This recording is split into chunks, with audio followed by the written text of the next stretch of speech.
Hello, in this video I'm gonna show you how to change language for your voice assistant on your Sony WH-1000XM5. So in order to do this, we'll need to download the app on our mobile smartphone, and the app is called Headphones by Sony.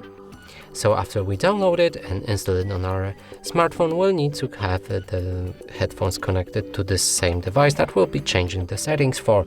So now we can move to the system, scroll down a bit.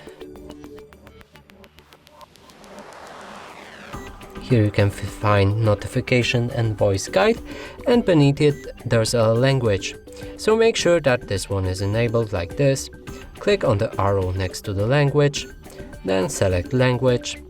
From here pick any language that you want. So for example you can pick German, because by default I have English installed. So then press OK.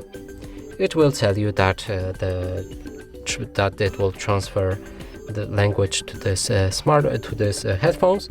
After you press OK, the process will begin, and you will need to wait about 20 minutes, and it's recommended to not touch your phone or move it away from this headphones, because then they might not function. So after the process is done, your voice assistant language will be changed. And that's it for this video. Hope you like it. Please consider subscribing to our channel, leave a like and a comment below.